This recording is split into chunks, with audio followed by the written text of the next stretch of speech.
Okay, so today we are doing a little bit of review to practice putting in problems into the calculator. Okay, so here we go. I'm going to take this calculator and I'll put that data into the calculator, and I'm doing that by hitting, to start with, the stat button. And once I'm in there, I hit edit. And then if I want to, I'm just going to type over these numbers. That's just as fast. If I wanted to, I could go up here in here and say clear. Just don't say delete, otherwise it'll delete the entire list and make it not exist anymore, and that's not good. Clear. Okay, anyway, I didn't have to do that, just want to show you how to.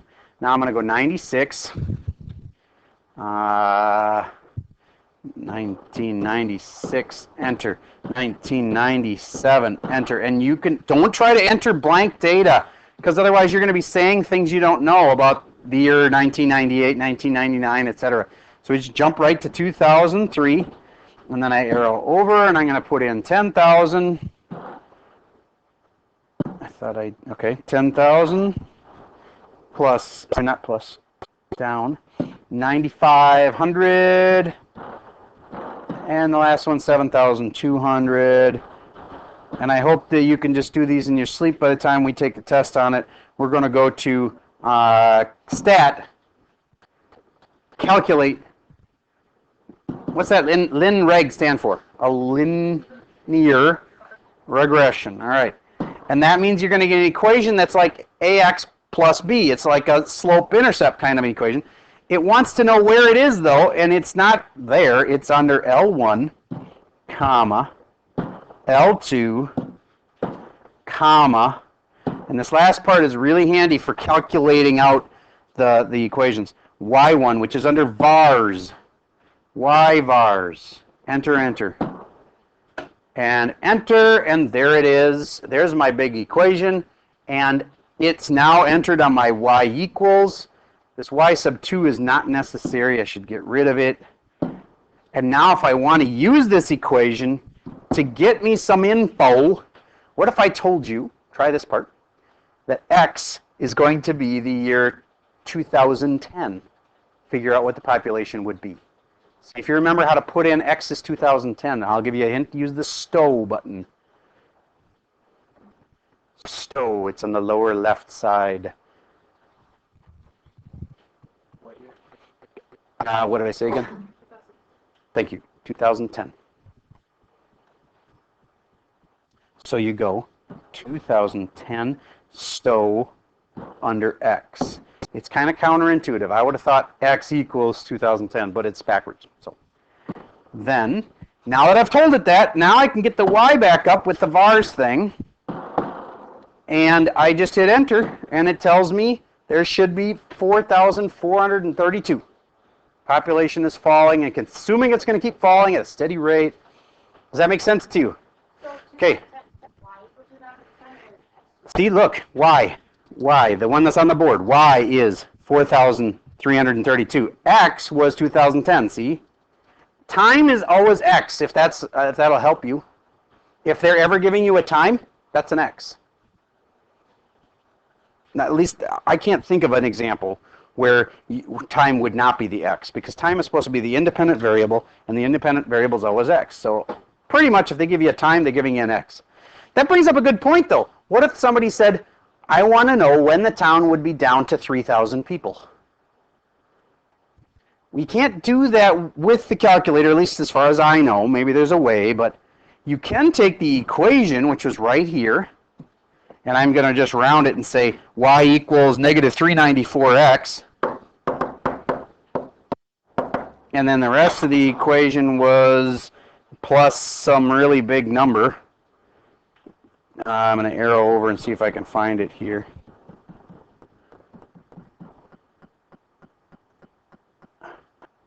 There we go, plus 796746. Oh my gosh, there we go. 796746. There's my equation. And if they tell me a town's population, that doesn't go here. X is for time. So the population would go there, and you would then solve for that. So if the population, wait a minute, didn't I tell you a population number yet? This population was going to be 3,000. Okay. I don't know where the 2010 was. That was a previous problem. This problem was supposed to be where the population drops to 3,000? Okay, so I'm going to put a 3,000 right here, and I can solve then. So I'd have 3,000 equals negative 394x, 394x, plus 796,746. There we go. And then you solve that for x. So you get rid of this, you get rid of that. It was a negative. And you get your x. Okay, enough about that. That's all review. Next thing, let's say they give you an equation like this.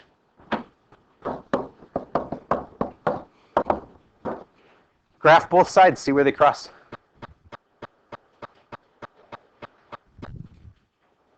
Remember, this is like y1. This is like y2.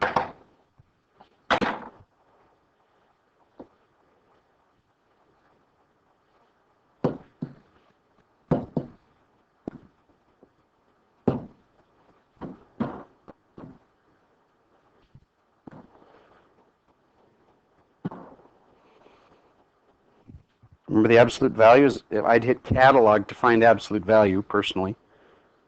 It's right above the 0 key. Absolute value of, and then it's 3x minus 5. 3x minus 5. And the absolute value by just hitting enter. And then I gotta say equals 7. So I got a 7 over there. And I hit graph. And I see, did they cross where I could see them? Yes, they did. If they weren't crossing, what if it was off my graph? Nope. What I mean is, if you couldn't see where they crossed, like they're crossing up higher or something, just zoom out. Keep zooming out until you can see where they cross. Keep saying zoom out, enter, zoom out, enter, zoom out. It gives, eventually, you're going to see where they cross. Then you can get the calculator to do the work by doing second, calculate, intersect, number 5. Do you remember doing this? Now we have to hit enter for the first thing, which is, am I on the first curve? Yeah. Am I on the second curve now? Yes. And then the third question is, am I close to where it is? Like, guess about where it is. I mean, that's one of them. It's about negative 0.85. I hit enter. Turns out it's exactly negative 0.66666, and negative 2/3. Raise your hand if you had that one right. Excellent. Then to find the other one, just do the same thing, except when you get the guess. Second, calculate. The intersect is number 5. And where I get the last question, guess, I arrow over to the other place where they touch. And I say it's close to there. Doesn't even have to be perfect. And it says intersection is at 4 on that one. Okay, what does that mean? What that means is 4 will actually answer this question. If I stick a 4 right there, it'll work. 3 times 4 is 12. 12 minus 5 is 7, and the absolute value of that is 7. So it works. The other thing that worked was 2/3. 3 times 2/3, basically the 3's cancel, you get 2. 2 minus 5, wait a minute, something went wrong there. Oh, thank you. Okay, negative 2/3. So negative 2/3 and the 3 and the 2 will cancel. It's negative 2 minus 5, and that's negative 7, and the absolute value of that is 7, so it works. So my 2 answers work. Yay. All right, so graph both sides, see where they cross. It's crucial. And the last thing is today's. What if you have to graph them, but you're not going to be given a calculator for them? How you, or not graph them, sorry, solve them without a calculator. And here's kind of the moral of the story. If it's a quadratic, we've already practiced this. If it was like this, you just set set it equal to 0 like this, and each part of this has to equal 0. X plus 1 has to equal 0, and this one's the same thing. X plus 1 equals 0. Solve x equals negative 1. X equals negative 1. Why do I have 2 answers? Because it's a quadratic. You're supposed to get 2 answers. And what happens if you can't factor it? Then there's something that always solves them. What? Quadratic formula. Good. X equals negative b plus or minus square root, blah, blah, blah, blah, blah. Okay, so that's how you do it if it's quadratic. Like, I don't know, a third of your worksheet's like that. It's just more practice on that factoring or quadratic formula. That'll be easy. Next thing is, what if it's an absolute value like this? And you're supposed to solve it. Well, you could graph both sides and see where they cross, but you aren't going to have a calculator for this one. On the test, there'll be a calculator and a no calculator part. What if there was no calculator? then you have to solve it, and when you're solving things, you're doing the opposite of the order of operations. Let me give you a simpler one. 2x plus 3 equals 10. Whenever you're solving something like this, do you get, normally you're supposed to do multiplies before adds. But when you're undoing a problem, you're doing the opposite of that order. You always do add, subtract first. Did you ever notice that? It's the exact opposite of the order you're supposed to do math in. It's because you're undoing an equation. So after you've done that, now you got 2x equals, and now you do the divide. Divide by 2. I thought you said divide is supposed to come before subtract. When you're doing solving, you're undoing, you do the opposite of the order of operations. So if that's the case, normal order of operations would say to do this first, because it's the grouped thing. Parentheses or square roots, anything that's grouped is supposed to be first. So it's got to be last. So that means we got to get rid of this first. This will be second. And this will be last to be solved. So how do I get rid of the 8? I add 8 to both sides. Everybody, do this one with me. It's got like 4 or 5 steps. That's why it's pre-calc. It won't be as simple as just a simple equation. All right, so we got 2 absolute value of x minus 5 equals 10 plus 8 is 18. What did I say was next? The 2, divide by 2, divide by 2. Answer to that one, absolute value of x minus 5 is equal to 9. Now I can do my absolute value. Do you even know how to do absolute values? You split them into 2 equations. Let me give you an example of why you need 2 answers. I'm going to scribble that out. Do you get what's underneath the red thing there has to either be 9 or negative 9? Because that's what absolute values do, right? The absolute value of 9 works. The absolute value of negative 9 would also be 9. So that thing underneath the red has to be 9 or negative 9. So that's what you do. You take what's underneath the red there, the x minus 5, and you write it twice. And you say either x minus 5 has to equal 9 or equal negative 9. And then you solve your 2 little equations and you get transfer. Try it. Just finish this one off. I want you to have a nice example in your notes. I'll scroll it back up there and pause for a second while you catch up. Recording. Okay, here we go. Your final answers were add 5, x equals 9 and 5 makes 14. Add 5 to both sides. In this case, though, it's negative 9 plus 5 makes negative 4. So both of them should work in the original equation. If I put negative 4 here, do you get how that ends up being a 9? Even though it's negative, the absolute value fixes that. 2 times 9 makes 18. It works. Or if I put a 14 here, 14 minus 5 also makes 9. And then 9 times 2 makes 18, and so it works. Any questions? What happened that was funny? I got 6 people's attention. Maybe I don't even want to know. Just try to focus, please. All right, so new problem for today. You have absolute values that you have to solve, and you also have square roots.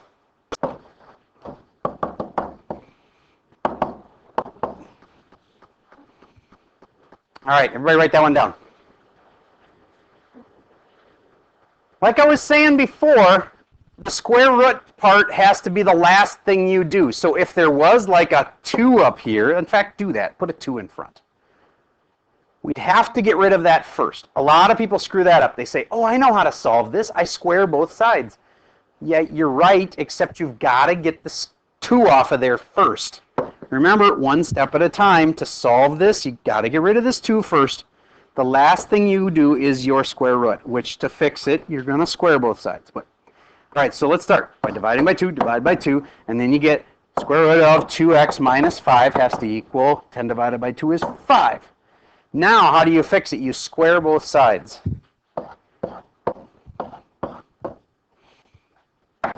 Now, when you square both sides, that's not like square rooting both sides. If you square root both sides, that causes you to need the absolute value thing.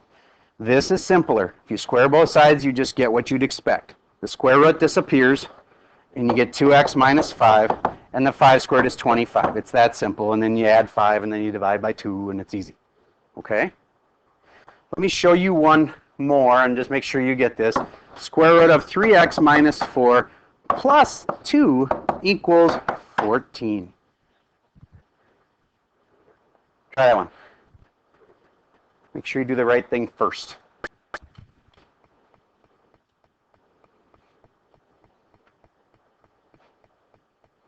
In case you don't know, 12 squared is 144. That's one I would want to memorize if I were you. It's going to come up a lot. You have to do the 2 first because the grouping symbol has to be last. So square root of 3x minus 4 is equal to 12. And then I'm going to square both sides. And then I get 3x minus 4 equals 12 squared is 144. And then you add 4, 3x equals 148. And then you divide by 3, x equals 148 divided by 3. Done. Raise your hand if you had that one right. Okay, good. Now, what happens, let me just go back one to make sure you still get these. A lot of your problems are this simple today. Think for a second.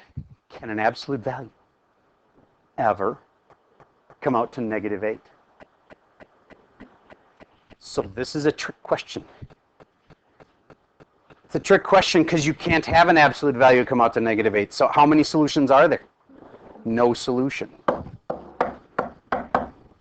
All right. It's kind of tricky, but you have to watch out. You wouldn't have caught it any other way than just thinking. So now let's make it +8, and now you can solve it. Go ahead, give it a shot.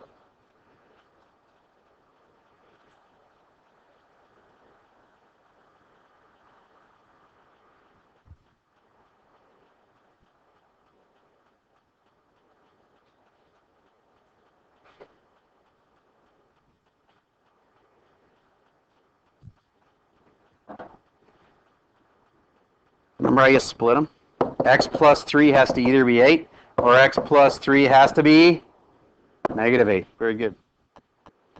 All right, so then subtract 3 from both sides. X equals 8 minus 3 is 5. And subtract 3, x equals -8 minus 3 makes -11. There we go, 2 answers. Why are there 2 answers? If you graph both sides and you saw where they crossed, one would be a V, one would be a straight line. Do you get how there'd be 2 answers?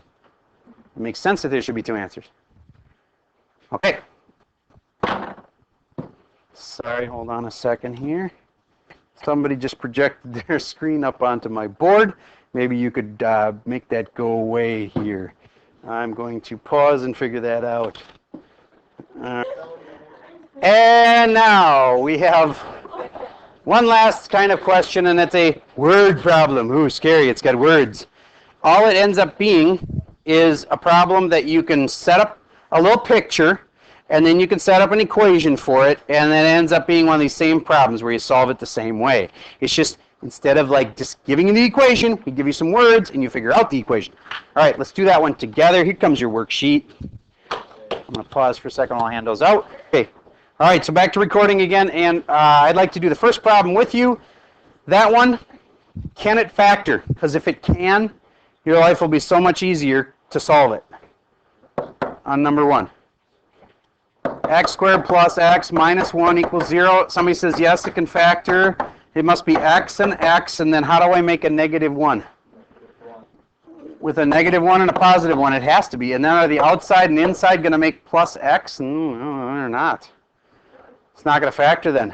Oh no, what do I do? Quadratic formula. You have to use quadratic. It's the only way it'll work then. X equals -b, or opposite b, -1. Plus or minus square root of b squared. What's b squared? Minus 4ac, and I'd put the a and the c in parentheses, because if you try to do that all in your head, you will screw it up. A is 1, c is -1. All over 2a. 2 times 1 is 2. There we go. If you can figure that out, you've got your answers, and there's probably 2. Once with plus, once with minus. And yes, it has a nasty square root that you can't figure out, but that's almost kind of nice, because then you're done. If it's got a square root like square root of 7, you can leave it that way. If it had a square root you could do like square root of 36, you'd have to actually do it and then keep going. So your answer looks like this. -1 plus or minus square root of 1 plus 4, which would be 5, over 2. There it is. Can't go any further. All right, moving on. I'm going to have you skip a few because this worksheet's a little longer than it needs to be. You may skip number 7 and 9 both. 7 and 9. I know it's not a lot, but I don't want to hurt you by taking away important problems. All right, now let's skip to the back side. Look at number 13. I want to do one of the word problems with you. Okay, here we go. Numero, how do you say 13? 13. That's German. 13. Okay, thank you. So, 13 is German, and I don't know what it is in French. Anybody know it in French? Okay. Trois is 3, but... Tres? All right. Several of the World Cup 94 soccer matches were played in Stanford University Stadium in Menlo Park, California. It's one of those statements that's neato because it kind of sets it up, but do we really need any of that info? No. The field is 30 longer than it is wide. Okay, this seems important. It's a rectangle. You are going to, I'm telling you, you will not survive the word problems in this class unless you learn to do 3 steps. 1, draw a picture of it. Next step. Oh, wait, sorry. The first step is draw and label a picture of it. Okay, so if it's a rectangle, you know they don't play soccer on circles, right? It's a rectangle. So then it's 30 longer than it is wide. I would say it's x this way, and how do you say the other side then? 30, not 30x, that's 30 times longer. X plus 30. That's 30 longer. It didn't say 30 times longer. Crap, think about that. Be incredibly long, skinny rectangle. You don't play soccer on that either. That doesn't make sense. So x plus 30. All right, now we've got our picture labeled. You'll need that every time we have a word problem. Next, you got to start writing equations that you know go with it. It says the area of the field. Ooh, area. I know a formula for that. What's the area? Length times width, which in this case is, what's the length? Well, the width we usually say is the shorter side, and that's going to be the x. So that's x. What's the length? X plus 30. Area is equal to x plus 30 times x. We're really close. And the area we know. Yeah, they told us 8,800. 8800 equals parentheses x plus 30 parentheses x. Now, if we only had a way of solving this equation, well, we do. We could either use graphing. Wouldn't that be the nice way? Or would you rather factor that? I have really big, nasty numbers to factor. Personally, I'd want to graph it and see where they cross. Graph both sides, see where they cross. That's all there is to it. There's a reason we learned it. You're going to use it. Y1's this, Y2's that. Graph this side, graph that side, and see where they cross. Now, here's the thing. Remember, one of your lines is going to be at 8,800. Do you think you can see that on your screen right away in your normal view? The normal view goes up to 10. No, you're going to have to zoom out like 5,000 times. Okay, or there's a smarter way to do that. You can set the window, it's called. So I'm going to show you how to do that. So we're still doing problem 13. We're just graphing both sides to see where they cross. And now it was 8800. And the other equation, and it didn't matter. Ooh, what happened there? I'm going to try that again. 8800. And the other one was x plus 30 in parentheses. Just do it exactly the way it says. If you want to multiply it out and make extra work for yourself, go ahead, but I'm not doing that. I'm just going to type in exactly what I see times x. There. Now, I'm going to graph both sides and see where they cross. Do you generally get that this one, if I multiplied it out, would have an x squared in it, so it's actually a parabola? Do you get that I need to go up to 8,800 on my y? Then I'm going to go to my window, and yes, I could hit zoom, zoom, zoom, like 10,000 different zooms. There is a kind of a cool zoom that might solve it right away. Let me try that once. Zoom. There's a special zoom you don't even see on the first screen. Go past on the zooms, past Z trig. Zoom stat, isn't it? Zoom fit sometimes is a neato one. I'm going to hit zoom fit. Look at that. It made it so that line that goes across the top is showing at least. But the line across the bottom isn't touching it yet. So I have to go way bigger than this. So I hit window, my zoom fit didn't work.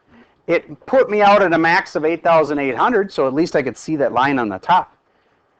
Do you get, if I look at my graph, that I have to go, this is starting to curve here, but it needs to go up and they need to cross like way over there somewhere? So do you get I'm going up high enough, but I need to go way over to the right? That's the x, that's x distance. I have to get my x to be way bigger. So I go to my window and I set my x max to be, let's say, I don't know, let's try 1,000 and see if that's enough. And I hit graph. Are they crossing? Oh, they are crossing. So now I go, second, calculate. Where are they intersecting, Mr. Calculator? And I hit enter, enter. And my last one is guess, which means you're supposed to move the little spider thing. Let me get that out of here. And I move the spider thing until it gets close to where they're touching. But it's really hard to see where the little spider thing is. I'm going to hit enter and just see if it brings me to it. Yes, it did. Intersection 80 and then 8,800. Didn't I already know 8,800? Yes. So which part is the answer? The 80 or the 8,800? The 80. Okay. When you, what part did it fail? Would it graph it? Did it graph it? It didn't show up in the graph. Okay, then your window is messed up. So what you do is go to the window and copy my settings for the window. We made it, forced it to go over on X to 1,000 places over, and we forced it on the Y to go to 8,800 places up. So we basically made our window way bigger. If you want to just make your maxes really big, it'll probably make it so you can see almost any two things intersect. Go to 1,000, 1,000, or 10,000, 10,000. You know, make your X max and your Y max really big. I'm not saying that works for everything, but it generally, if you can't see where they intersect, zoom out really far. All right. So when it's all said and done, what did we figure out? That X was 80. And a really common mistake for a kid is to be like, man, I did a lot of work, but at least I got the right answer. And the answer is not 80. 80 is how wide the field is. What are the dimensions of the field? It's not 80. It's 80 by 80 plus 30. So it's 80 by 110. Those are the dimensions of the field. Get what I'm saying? If you just stopped at 80, all you figured out is what X is. All right. Nobody said this class is going to be easy. But this is your first day on this stuff. Just like those other 2 days, I think you feel like probably you got those nailed down. We'll have another day to practice this tomorrow. And then your next big test is coming up. But not quite tomorrow or the next day. So you got a little bit of time. All right. We have our first 85% like big time test coming up in, I'd say, within 1 week for sure. And I'll tell you exactly when we've got it nailed down for sure. Okay? But it's not tomorrow, so don't stress. Just get your homework done. We'll always have, I shouldn't say always, it's a bad word. We'll usually have a review for it. So like the day before we give a test, we usually give you a review day, and you'll know, okay, I guess I got to start getting my stuff together. All right, last thought, we need to get homework graded. And that doesn't need to be on the video, though, so the video's done.